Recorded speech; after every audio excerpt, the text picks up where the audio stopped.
Makadi vana vechikoro, ini ndinonzi Sema Garuwa.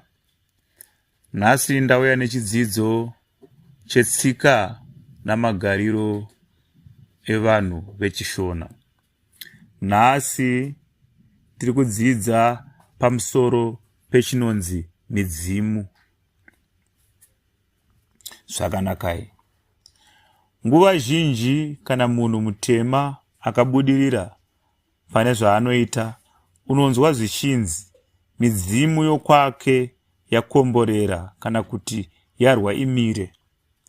Asiwo kana munhu akaona tsaona kana kuita rombo rakaipa, unonzwa zvichinzi midzimu yaamai vake yadimbura mbereko.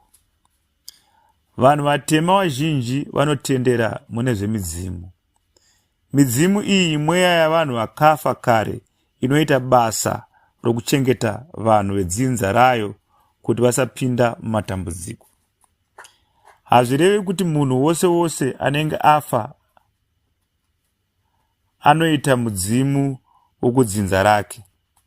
Vana vadiki havaiti midzimu, asi vanhu vakuru chete chete. Kana kuti munhu mukuru anenge afa azove mudzimu, hama dzake dzinofanirwa kurova guva rake. Kurova guva uku ibira rinoitwa rokudzorera mweya womunhu wakafa uye unenge wakapararira namasango kuti uchiuya pamusha somudzimu. Mudzimu haungoiti basa rawo pasina zvaunoitirwa. Vanhu vedzinza iri vanofanirwa kupota vachirangarira mudzimu wavo. Mudzimu unoda kugara uchibikirwa doro nokuurayirwa mombe. Uku ndiko kunonzi kupira mudzimu. Izvi zvikasaitwa, mudzimu unofuratira mhuri yawo. Ndizvo zvinozoita kuti vamwe vana varware, pfuma iparare kana kuti musha uite manyama amere nerongo. Midzimu ikashatirwa hapana chakanaka. Doro romudzimu kana richinge rabikwa, rimwe racho rinonwirwa kumakuva richidirwa pasi vachideketera variko. Anowanzoita izvi munhu mukuru wedzinza iroro anenge achiri mupenyu. Imwe nzira yokukudza mudzimu nayo kutumidza zita redzinza pamombe. Mombe iyi ndiyo inonzi gono. Ndiyo inourawa panenge pachipirwa midzimu. Mushure mokuiuraya kunofanirwa kugadzwa rimwezve gono rapamusha. Mombe iyi sechinhu chine zita remudzimu inogona kuita mashiripiti. Zvinonzi inokwanisa kutanda mapere nezvimwe zvikara zvinogona kuparadza zvipfuyo. Inogonawo kuti kana mombe dzichinge dzarasika idzitungamirire kudzoka kumusha.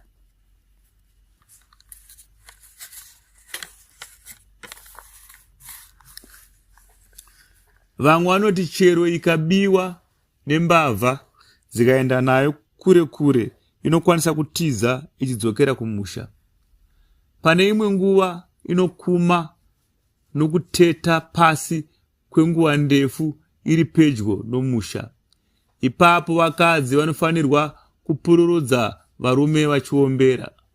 Zvinenge zvichinzi ndavana sekuru vari kuda kutaura. Nyaya yemudzimu iyi inyaya ichakakosha kuvanhu vatema, kunyange zvazvo chirungu chakabaya chikachokera mune vazhinji vedu.